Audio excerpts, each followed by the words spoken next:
Eto na nga mga chong, marami tayong PBA updates. Robert Bolick, mananatili ba ito sa NLEX o mapupunta sa TNT Tropang Giga? Jamie Malonzo, nagigil na.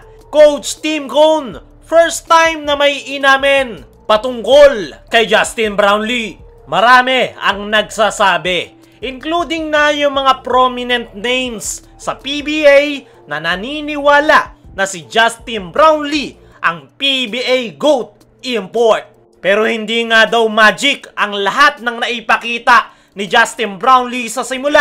Ayon yan kay Coach Tim Cone. Ayon yan sa kanyang latest interview sa Let It Fly podcast, ay sinabi nga nito na karamihan nga daw sa development ng laro ni Justin Brownlee ay na-adapt nito sa triangle offense. Napilitan nga raw si Brownlee na maglaro ng iba't ibang position at dyan niya nga daw na-develop ang kanyang laro. Ayon pa kay Coach Tim, ay isa nga lang daw stretch 4 si Justin Brownlee at puro 3-point shot lang daw ang kaya nitong gawin noon. At dahil nga daw sa pinaglaro nila ito ng iba't ibang position, ay napilitan daw itong mag-adjust. Pinoint out nga ni Coach Tim Cone ang ability ni Justin Brownlee na matuto at mag-adapt. At yan nga daw ang dahilan kung bakit napakahirap bantayan ni Justin Brownlee, dahil hindi mo nga daw alam kung anong position ang kanyang lalaruin. Parehas na parehas nga daw yan kay Michael Jordan. Akala mo mahihinto mo na, pero nakakagawa pa rin talaga ng paraan. Sa ngayon nga mga chong, ay hindi pa rin nakakapaglaro itong si Justin Brownlee sa Barangay Ginebra ngayong conference. Dahil binubuno pa rin ito ang kanyang suspension matapos mag-positive sa banned substance sa nakalipas na Asian Games. Pero meron niyang ipinapangako itong si Coach Tim Cone na kapag okay na at wala ng suspension na nakapatong kay Justin Brownlee, ay agad niya nga daw itong pababalikin at paglalaruin sa Barangay Ginebra, dahil mayroon na nga daw silang nabuong solid na samahan kasama nitong si Justin Brownlee. Kulang nga daw ang Ginebra kung wala ang nasabing Ginebra resident import. At once nga daw na magawa ni Justin Brownlee ang kanyang comeback sa PBA, ay i-expect nga daw na more magic at mas develop na ang laro ni Justin Brownlee at ng Barangay Ginebra. Para sa akin mga chong, ay ngayong conference ay kailangan na talaga ng Barangay Ginebra itong si Justin Brownlee.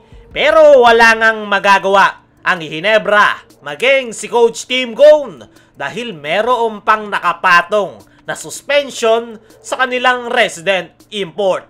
Ang kinakailangan lang nilang gawin ay mag-survive ngayong conference at umasa na mapabilis ang magiging comeback ni Justin Brownlee sa PBA, lalong-lalo na sa Barangay Ginebra.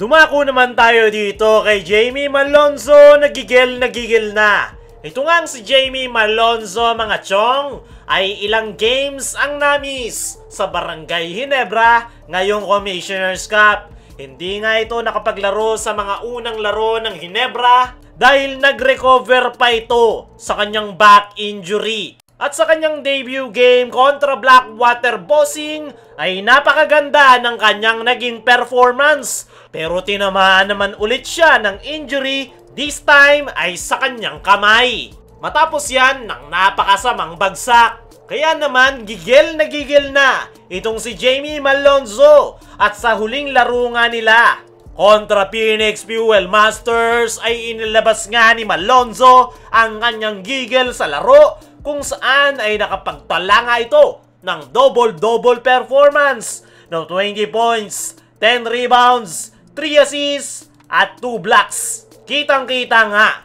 na wala na siya ngayong iniindang injury at ready to take off ngayong conference.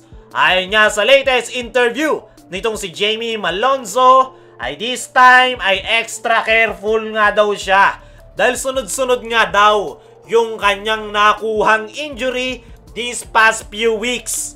Ayaw na ayaw nga daw ni Jamie Malonzo nang walang ginagawa. Kaya naman doble ingat nga daw siya ngayon para makaiwas sa injury at magtuloy-tuloy yung kanyang paglalaro sa Barangay Ginebra. Sa ngayon nga mga chong ay isa itong si Jamie Malonzo sa mga importanteng player ngayon ni Coach Tim Cone. Dahil bukod nga sa opensa ay malaki nga yung contribution nito pagdating sa depensa. Para sa akin mga chong, ay depensa ang pinaka magiging susi ng Barangay Ginebra sa kanilang pagdepensa ng kanilang kampyonato. Dahil nandyan nga rin si Japet Aguilar na maganda na rin yung ipinapakitang performance. Nandyan din si Malonzo, kaya naman mas maraming option si Coach Tim ay mas maganda para sa Barangay Ginebra. Daanan naman natin ang istorya patungkol kay Robert Bolick. Mananatili ba ito sa NLEX o mapupunta sa TNT Tropang Giga? Nitong nakaraang araw nga mga chong ay nalipat na sa NLEX Road Warriors itong si Robert Bolick. At maraming ang PBA fans ang naniniwala na stopover lang sa NLEX si Robert Bolick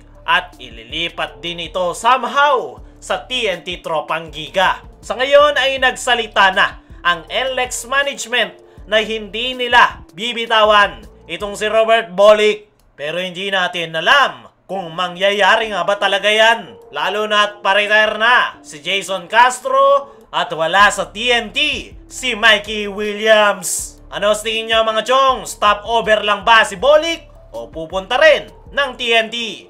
Comment mo lang dyan sa ibaba.